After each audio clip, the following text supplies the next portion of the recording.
Hello! Papasok na si Simon kasi masama yung tit niya kahapon. Di ba? Pakita mo kay guys yung tit mo. Oh. May kakahilig niya sa ngipin yan. Nasira ang tit niya. Hindi siya nakapasok kahapon. Kasi nilagnat siya. Hindi niya nakita yung mga classmate niya. No? Alam mo si Simon, baby namin to si Simon. Kasi ito yung bunso. Pero sa totoo lang, gusto talaga ni Simon magkaroon ng kapatid. Gusto niya magkaroon ng baby. Di ba na? Ano nga bang gusto mo maging baby? Lalaki. Gustong-gusto ni Simon magkaroon ng baby na lalaki. Ayaw daw niya maging baby. Ayaw mo maging baby. Gusto mo lang magkaroon ng baby. Yes. Ba't ayaw mo ng babae? Kasi wala kang kalaro. Hmm? Gusto mo lalaki lang? Ayaw niya kasama ang baby na babae. Gusto niya baby boy. Anong ipapangalan mo pag may baby ka ng boy?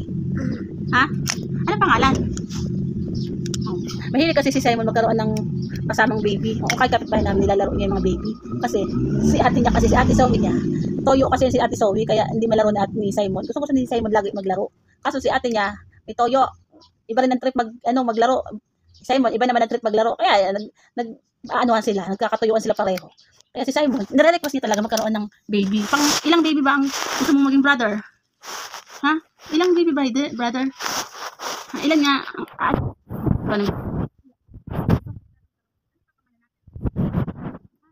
Simon din?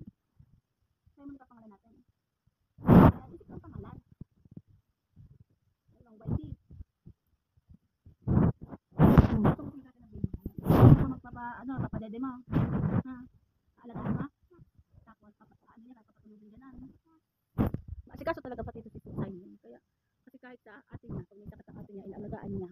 Inaalagaan ni Simon. Pag yung ate niya may masamang pakiramdam. Kahit naman sa amin, kapag may sakit sa amin, inaasikaso niya kami. Kaya magkaroon na kami ng ubo. Kuha agad si Simon ng tubig. Kaya ulit kami.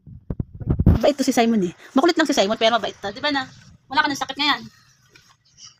Masikaso to si Simon lalo na pagkainan. Tatawagin talaga kami kumain. Kaya lang ngayon sabi napauna namin sila magkaama kasi para kami ang sunod. Yan, magtatawag na agad siya na ano. Kaya lang minsan gusto ni Simon, sabay ko kumain. Kasi nagbibideo kami kaya gusto niya magkasama kami. Sabay kami kumain. Kaya si Simon, tapasok si Simon, makakapasok ka na. Namiss mo yung mga classmate mo? Namiss mo na ba siya? Namiss niya na yung mga classmate niya eh. Kaya gusto niya ng ano. Kaso ayaw na ng nanay niya magkaroon ng baby kasi tinatamad na sila mag-alaga. Tsaka mahirap ang gastos pag may baby kasi kagaya noon na madalian mo magkabuntis magkaanak magka-baby ka pero mabilis ilabas pero kasi yung mama niya mahirap mag-anak mahirap manganak ng baby. Iwan kasi Simon baby namin to si Simon eh pero ayaw niya maging baby gusto niya magkaroon siya ng kapatid alagain basta lalaki kaya ayaw niya ng babae kasi si ate Zoe ay toyoin kaya hindi niya malaro minsan si ate kaya minsan nagala siya sa labas naghahanap doon sa kapitbahay naglalaro wala na yung baby dyan sa kapitbahay natin yung baby dyan Diyan pa din. pati ko yung nakikita hindi mo na pinapunta yung baby doon ilan taon na yun.